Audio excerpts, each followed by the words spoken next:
Don't do this. Never do this again, okay? I'm sorry. Don't do this. I don't allow you to do that. Never, okay? Due to early prejudices against women today, particularly in the field of sports broadcasting, we constantly see reflections of the discriminations that women faced throughout history and still do today. Funchess has seemed to really embrace the physicality of his routes and getting those extra yards. Does that give you a little bit of an enjoyment to see him kind of truck sticking people out there? It's funny to hear a female talk about routes. It's funny. Research shows that men have dominated the field of broadcasting, and even though the acceptance of female broadcasters is rising, the constant struggle still remains the same. Although Title IX and other progress has empowered some women to narrow the gender gap, only a few female reporters landed jobs in sports broadcasting. No matter how talented or what position they held in the broadcasting field, they continue to be challenged because of their gender. Over the past 40 years, women have gradually integrated into sports reporting, and one of those women is ESPN reporter Jen Latta, who did not have the hardship as those in the past, but knew the situation she would be putting herself into by entering this male-dominant field. There weren't a lot of places who were hiring women, but there were some. It was clearly a trend. It was clearly a thing that was happening, so I was lucky that when I was finally breaking into the professional industry, places were more open-minded to, one, hiring women. That's not to say that they were sold on our skill sets. That's not to say they were convinced of our credibility, but they were at least willing to let us in the door. The first time women started appearing in the field of sports reporting was during the early 1970s, during a time when women's voices and opinions were often ignored. Contrary to popular belief, women have always wanted to be involved with sports, yet never had the opportunity to do so. The 70s was a time of hardship when it came to gender, race, and sexual orientation. An example of a struggle for women in the 1970s was when ESPN reporter Leslie Visser, who now works for ABC Sports, approached Terry Bradshaw to do a story on the Pittsburgh Steelers. She was ready to ask questions, and he took her notepad, signed his autograph, and then walked away, not even thinking she was there to interview him for her job. Women could barely get into the press boxes, not to mention the locker rooms, which is a place where many reporters had access to the athletes. Women were not allowed in because it was no place for a woman and would only be a distraction for the players. Women would be unable to get the stories that they wanted if they couldn't go into the locker room to ask the athletes questions they needed answers to. So, they decided enough was enough and they wanted the same access as men. They went to the locker rooms and stood outside the doors, waiting for the players to come out of the locker room so they could ask them their questions. However, players claimed they were too tired to answer anything after having to talk to the male reporters for so long. This was a struggle for women sports reporters until September 25th, 1978. Melissa Lucht, a Sports Illustrated reporter, was assigned to cover the 1977 World Series and was told by the commissioner's office that she was not allowed in either of the team's locker rooms. She then brought a civil suit claiming Commissioner Bowie Kuhn and Major League Baseball were violating the 14th Amendment when they banned her from the locker rooms.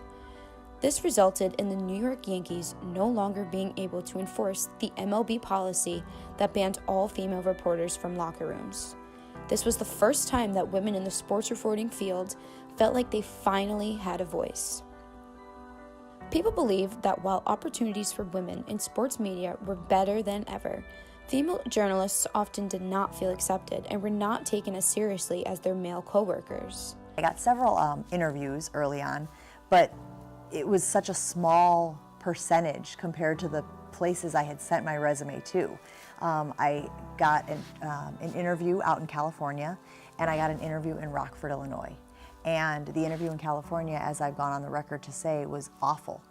It was my first experience kind of stepping out of my comfort zone. I'm from Northern Illinois, had gone to school in Wisconsin. To go halfway across the country for an interview was a pretty big deal for me. I was very excited about it, and I was a little naive about the realities of stepping into a male-dominated industry. And the sports director at one of the stations was wholly inappropriate with me. He took off his pants in front of me. Later would tell me that it was in order to see how comfortable I was with male nudity, which was something I would have to be comfortable with if I were in the sports broadcasting industry. There's a big difference between being in a locker room in a professional environment and a guy just dropping trow in front of you in a job interview. He got drunk at dinner, then he drove me, and this is pre-Uber, pre-cell phone era. This is like, it seems like a totally different generation, but, and brought me to his home and tried to convince me to go swimming in his swimming pool with no clothes on. And I refused to get out of the car. I felt very vulnerable, I felt very uncomfortable, and I felt like, oh no, is this the world that I have kind of put myself in? Since the 1980s, Major League Baseball, the National Football League, the National Basketball Association, and the National Hockey League have had policies in place making post-game locker room access universal for accredited reporters, male and female. However, the gender gap is still there when it comes to females in the world of sports reporting. We see a majority of sideline reporters being women, and those in the anchor booth analyzing the action are predominantly all male. Sideline reporters aren't meant to draw strategy and in-depth information in interviews as much as the players' and coaches' emotions, personality, and networks think that women are better at extracting the same. Women being allowed in the locker rooms should have been a landmark legislation, changing how women were treated in the field of sports journalism, but unfortunately, that is not the case. I think people question women in the sports field specifically a lot because sports is very male dominant. A bunch of sports teams obviously are male based, and I think the industry, it really judges women, I think, and I think it questions their credibility for a lot of the things that they do. And it's sad because women know just as much as men, even though we are females, and a lot of us might not have played on a football team or on a basketball team. We still know what we're talking about when it comes to sideline reporting. Even though female reporters have been given the opportunity to go out into the field on game days and get fan reactions and also player reactions, it doesn't change the fact that they are treated poorly when they are in that professional workplace. I don't want to be treated any differently than my male counterparts. I want to be treated the same. And we have to be smart enough to recognize that there are still tons of differences in the way that we are perceived, in the way that we are treated, and in the way that the public responds to us just doing our jobs. Even though we see a lot of outrage about men treating women sports reporters poorly in the work field, that is not the only place we see those inappropriate comments and actions. It does not just have to be physical for a woman to be treated poorly for just doing their job. In the rise of digital media, a lot of derogatory comments are easier to be reached towards women in the sports field. Comments on social networking sites are not just about the topic they are covering, it is about women's looks, the way they talk, and most importantly, going after their credibility for that particular job. So social media has obviously given the audience and the viewers a direct link, a direct channel to giving feedback to people on the air. I've been very fortunate that I don't receive the level of vitriol that some of my female counterparts do. Sometimes I will go through and look at the comments, the reactions, the replies that some of my colleagues get, and it's just embarrassing. It's so vile and unnecessary. I have been lucky that I haven't been subject to that. I'd like to start a petition for a ban on all links to Julie DeCaro's Twitter feed. Okay. Hi. Sarah. Hi. Sarah. Sarah. Nice to meet you, Chad. All right, you ready to do some mean tweets? I'm ready. Sarah Spain sounds like a nagging wife on TV today. Not even married yet. Julie DeCaro is a run-of-the-mill, mediocre beat writer. Not atrocious, not good. Just sorta there. I'm actually not a beat writer at all, but okay. Sarah Spain is just a scrub muffin? I don't even know what a scrub muffin is. I don't either. I love muffins. One of the players should beat you to death with their hockey stick, like the whore you are.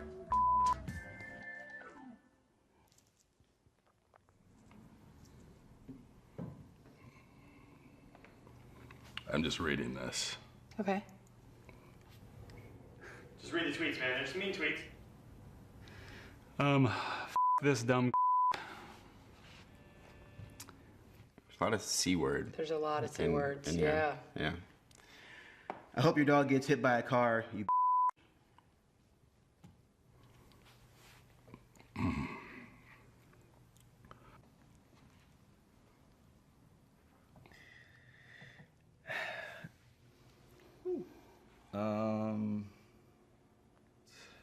I hope your boyfriend beats you. I'm sorry. Why bring up your own rape in the story? Is it your way of firing back at critics who said you can't get any? That's something, huh? I'm sorry.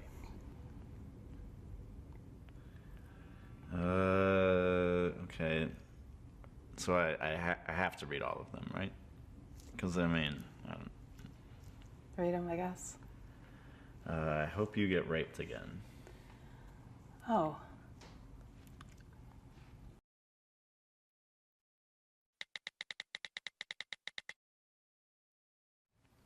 Sorry that these were directed toward you. I am sorry on behalf of other people everywhere that you've had to deal with this.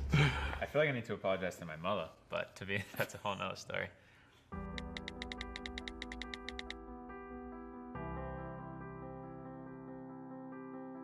I definitely see mean and hurtful comments a lot regarding women sportscasters. Specifically on Twitter, I think people hide behind their tweets a lot and think that, you know, they're just typing to someone who doesn't have feelings, and that's not the case. And a lot of the women in the sports broadcast field, they go through a lot with people, you know, judging their credibility and different things like that, and they're doing a great job. This brings an issue to the table, like ABC News said. If we wouldn't say it to their faces, let's not type it. Women being in that field, like, they're putting themselves in kind of that direct contact with these people that might not be good people. And that's not to say that women shouldn't, like, they should still be doing, but it's tough for them, and it stinks that they have to see it. And I think the more it comes to light and the more you see, like, the true colors of these people that don't respect women and don't respect them in the industry, I think that's better. You know, I think last year Cam Newton, like, kind of made fun of a woman reporter, like, asked him a question and, like, belittled her, and it was just like, I think that was a wake-up call. You know, we haven't seen something like that in terms of, like, the 4 major professional sports here, like that kind of belittling that we did then. And I think the more, like, accountability there is for it, then the less there will be. But yeah, it stinks, like, the women having to, like, deal with that, like, just bad guys. With women forcing their way into sports broadcasting, there has been progress, but it seems to have taken a halt. Personal preference, I prefer to hear a male voice when watching football. For 90 minutes of hearing a high-pitched tone isn't really what I'd like to hear. And when there's a moment of drama, as there often is in football, that moment actually I think needs to be done with a slightly lower voice. And actually, my only criteria, Jason, you see, is not that they're male or female, is do they know what they're talking about? Oh no, this has nothing to do with So even though we see progress, women still do not get treated equal to their male coworkers. Does it have to do with the industry? So it's obvious that men have dominated the sports broadcasting and sports industry in general for many years, but I think now that women have really taken charge and decided to go out for different job interviews and apply for different applications, it's definitely been a little bit better, and women have been incorporated more in the sports industry. I think for myself, going into interviews and possibly being hired for a sports related job, it is, you know, hard to not question whether they're hiring because I am a female, or because they just want to add a female to the roster, or because they truly believe in what I can bring to the table in the industry and what I can show. So, I mean, I definitely think it's gotten way better over the years, but it is hard not to question the intentions behind people hiring you in the sports industry. When females get hired for sports, they are usually sent to the sidelines to report from there. On the sidelines is a common expression which means out of the action. A person on the sidelines is a bystander and an observer. Females are being shunned to the sidelines where they are more vulnerable for verbal and physical abuse, and the male reporters are in the anchor booths above the crowd, safe and away from fans and players. The professionalism of the journalists is not in question here. The women who do sideline reporting for major league games are extremely knowledgeable, able to think quickly, and have deep career experience. They perform under the toughest conditions, and their work deserves immense respect that they do not get. To be a woman in sports or in sports media or ever, like, you have to have super thick skin. Like, I think that's absolutely, like, prerequisite, because if you're going to be offended by all that stuff, like, it's going to be tough, because, like I said, people are bad. Like, a lot of people are bad. So I think I see more now, like, a lot of these women that are just like, whatever, like, I don't care. You say what you want. You know, they know their worth or success, like, it doesn't matter. But yeah, I mean, that's something that especially social media, Twitter, like it's just always so negative no matter what. And like people will jump on any opportunity they can to like put people down, even if it's just stupid, corny things. It's like, you gotta just kind of let it go. And I think that's, people are gravitating more towards like that, where it's like, whatever, just have thick skin, let it roll off your back. Even though women know that they need to have a strong mindset and thick skin when they enter any type of journalistic workplace, they also know that there comes a time and place where they need to stand up for themselves. Harassment in sports broadcasting is unfortunately one area that they seem to have to do that the most.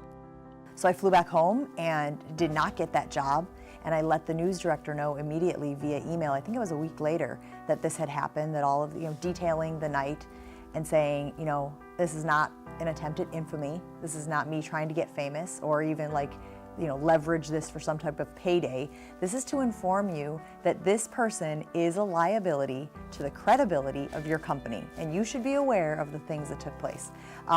So after that, I was very shell-shocked that was like a reality of this industry. Women in the sports field have not only stood up to those working in the hiring industry, but have also began to stand up to the fans and sports lovers all around the globe.